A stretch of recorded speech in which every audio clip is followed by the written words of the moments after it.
محمد یاسین صاحب. السلام علیکم ورحمۃ اللہ. وعلیکم السلام.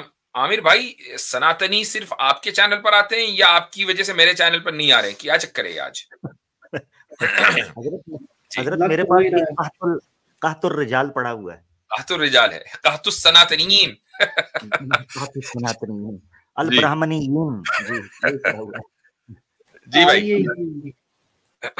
مفتی صاحب، میرا سوال یہ ہے، جب ہم تاریخ پڑھتے ہیں تو اس میں ہم جب یہودیوں اور عیسائیوں کے بارے میں دیکھتے ہیں تو یہ ایک دوسرے کے زیادہ تر دشمن رہے ہیں، اور عیسائیوں نے زیادہ تر یہودیوں کو مارا ہے، اور ایون کہ مسلمانوں کی خلافت میں جو یہودی ہے وہ زیادہ امن سے انہوں نے زندگی گزاری ہے.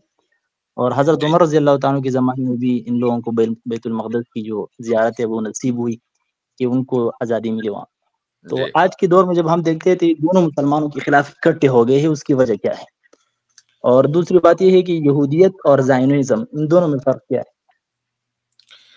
دیکھیں، یہود اور عیسائی اکٹھے ہو گئے ہیں، اس کی کیا وجہ ہے؟ اس کی بنیادی وجہ جو صلیبی جنگیں ہیں وہ ہے. صلیبی جنگوں سے اصل میں پاسا پلٹا ہے، اور عیسائیوں کو جس بری طریقے سے شکست ہوئی ہے، اور عیسائیوں نے اس کو باقاعدہ پوپ نے جو ہے یورپین کی تشکیل کی تھی آرمی کی کہ وہ صلاح الدین ایوبی کے خلاف لڑیں، اور صلاح الدین ایوبی نے بیت المقدس کو حاصل کیا اور صلیبی جنگوں میں ان کو شکست دی، اور جو کروسیڈرز تھے ان کو کھدیڑا وہاں سے. تو تب سے دو باتیں عیسائی دنیا کے اندر پیدا ہوئیں. نمبر 1 کہ اب مسلمان ہمارے سب سے بڑے دشمن ہیں، یہ چیز ان کے ذہن کے اندر پیدا ہو گئی. دوسری چیز کہ مسلمانوں کو کمزور کرنے کا طریقہ یہ ہے کہ ہم اسلامک لٹریچر کو پڑھیں. یہاں سے اورینٹلزم کی کا جو موومنٹ ہے وہ آہستہ آہستہ اس کی بنیاد پڑی، اور وہ یعنی اس نے بڑھنا شروع کیا، اور زیادہ سے زیادہ لوگ اسلامک لٹریچر اس نیت سے پڑھنے لگے کہ ہم اسلامک لٹریچر کے اندر کیڑے نکالیں، چاہے ہو نہ ہو لیکن وہ نکالیں. تو آپ اکثر اعتراضات دیکھتے ہیں اسلام کے خلاف، وہ سارے دراصل اورینٹلسٹ کے ہی پیدا کردہ ہیں. تو وہاں اس وجہ سے ان لوگوں نے یہ سوچا کہ بھائی اب مسلمانوں سے بدلہ لینے کا طریقہ یہ ہے کہ یہودیوں کو یہاں پر بٹھا دیا جائے، ان کو یہ یاد دلایا جائے کہ یہ تمہارا پرومسڈ لینڈ ہے. تو یہودیوں کو بٹھایا کس نے؟ انگریز نے بٹھایا، پورے ویسٹ نے اس کا ساتھ دیا. تو یہ بنیادی وجہ ہے کہ یہود اور عیسائی کے ایک پیج پر اکٹھا ہونے کی. لیکن یہ جو اتفاق آپ دیکھ رہے ہیں یہ غیر فطری ہے، اور غیر فطری جو اتحاد اور اتفاق ہوتا ہے وہ زیادہ دن نہیں چلا کرتا. ایک وقت آئے گا، اور حدیثوں کے اندر تو اس کے بارے میں پہلے ہی بتا دیا گیا کہ حضرت عیسیٰ علیہ الصلوۃ والسلام کا جب نزول ہوگا، نزول ثانی، کہ جن کا انتظار صرف مسلمان نہیں عیسائی بھی کر رہے ہیں. تو اور حضرت عیسیٰ علیہ الصلوۃ والسلام کے نزول کے بعد عیسائی دنیا ان کے ہاتھ پر کلمہ پڑھے گی. تو مقابلے میں کون کھڑا ہوگا؟ مقابلے میں یہود ہوں گے. تو یہ جو اتفاق آپ دیکھ رہے ہیں یہ غیر فطری ہے، اور اس کو ٹوٹنا ہے، آج نہیں تو کل ٹوٹے گا. دوسری بات، آپ نے کہا کہ زائنزم اور یہودیوں میں کیا فرق ہے. دیکھیں، زائنسٹ ایک پولیٹیکل موومنٹ ہے کہ جس کا مقصد گریٹر اسرائیل کا قیام ہے، اور انہوں نے اس پورے نیریٹو کو پولیٹیسائز کر دیا ہے. یہ زائنزم ہے. جہاں تک یہودیوں کی بات ہے، یہودیوں میں ایک فریکشن اور ایک طبقہ ایسا ہے کہ جو اسرائیل کے خلاف ہے اور اسرائیل میں حکومت کا بنانے کا قائل نہیں ہے. ان میں سے کچھ لوگوں سے میری ملاقات یہاں امریکہ میں ہوئی. اسرائیل میں خود وہ تقریباً 30-40 ہزار کی تعداد میں رہتے ہیں جو اسرائیل کی حکومت کے خلاف ہیں، اور یہ کہتے ہیں کہ ہمیں پرومسڈ لینڈ جو چاہیے وہ خود سے فطری طور پر بنے تو ٹھیک ہے، لیکن ہم قبضہ کر کے اگر حاصل کریں گے تو خدا کا غضب ہمارے اوپر نازل ہوگا. یہ ان کے لیے یعنی ان کی تھیولوجیکل ریزننگ ہے ان کے ساتھ. تو عام سارے یہودی اسرائیل کے حامی ہوں یہ کوئی ضروری نہیں ہے، مگر انفارچونیٹلی میکسیمم اس وقت ہاں وہ الگ بات ہے.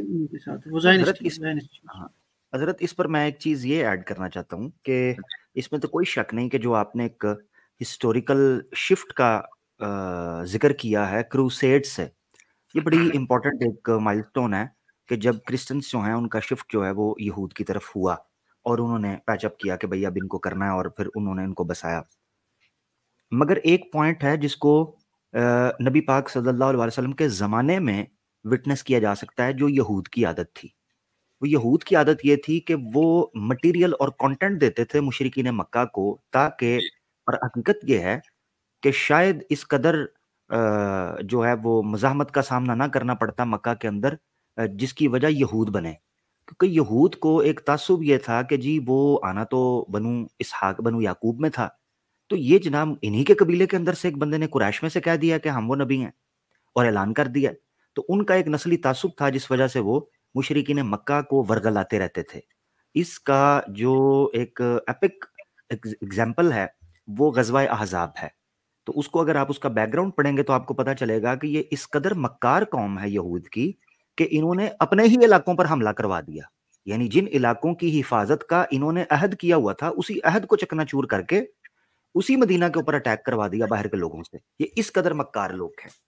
اور اقبال نے پھر یہی کہا کہ جتنی بھی آپ سازشیں دیکھیں گے ان کے پیچھے آپ کو ان کا ہاتھ نظر آئے گا. بلکہ انہوں نے خاص ایک نظم لکھی فلسطینی عرب سے, یعنی فلسطینی عرب کے بارے میں انہوں نے کہا کہ زمانہ اب نہیں جس کے سوز سے فارغ, زمانہ اب نہیں جس کے سوز سے فارغ, میں جانتا ہوں وہ آتش تیرے وجود میں ہے. تیری دوا نہ جنیوا میں ہے نہ لندن میں, تیری دوا نہ جنیوا میں ہے نہ لندن میں, فرنگ کی رگے جاں پنجہ یہود میں ہے. سنا ہے میں نے غلامی سے امتوں کی نجات, سنا ہے میں نے غلامی سے امتوں کی نجات, خودی کی پرورش و لذت نمود میں ہے. زبردست. تو جب آپ خودی کی پرورش کرتے ہیں اور پھر آپ بحثیت قوم اپنے آپ کو درشانا چاہتے ہیں, پروجیکٹ کرنا چاہتے ہیں, تو پھر آپ آزاد فیل کرتے ہیں. ورنہ تو زنجیریں اور بیڑیوں کے اندر شیروں کو بھی کر دیا جاتا ہے. آزادی تو ساری یہاں سے شروع ہوتی ہے. تو مقصد کہنے کا یہ جو حضرت نے جو پوائنٹ ایڈ کیا کہ کروسیڈ کے حوالے سے, وہ ایک بڑا اہم پوائنٹ ہے. اس کے ساتھ ساتھ اگر اس چیز کو رکھا جائے کہ یہود قوم کا بحثیت تعصب کے ایک مزاج کیا تھا, یعنی اس سیاق اور سباق میں دیکھیں تو آپ کو پتہ چلتا ہے کہ یہود شروع سے ہی قوموں کو آپس میں لڑوانے کے قائل تھے, شروع سے ہی. اور یہ لڑوا کر پیچھے ایک اسپیکٹیٹر کی طرح بیٹھتے تھے کہ ہم فنڈ کریں گے اپنے کھلاڑی کو, جیسے دشمن کو فنڈ کیا جاتا تھا. تو یہ فنڈ کرتے تھے تاکہ یہ لڑیں اور آپس میں یہ اب عیسائیوں کو کروسیڈز کے اندر جو فنڈ کرنے والے لوگ تھے وہ جیوز ہی تھے بیسیکلی, اور چرچ سے آزاد کرانے کا بھی انہوں نے دعویٰ.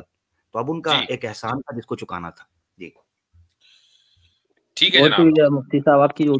آپ کی کتاب گلوبلائزیشن اور اسلام, اس کو میں نے بہت پہلے پڑھا تھا تو بہت فائدہ ہوا تھا اس سے. اور آج جو میں ہندوؤں کو دیکھتا ہوں جو اسرائیل کو سپورٹ کرتے ہیں تو مجھے یاد بار بار ذہن میں آتی ہے لتجدن اشد الناس عداوۃ للذین آمنوا الیہود والذین اشرکوا. جی جی جی بالکل بالکل بالکل صحیح فرمایا. ٹھیک ہے, شکریہ.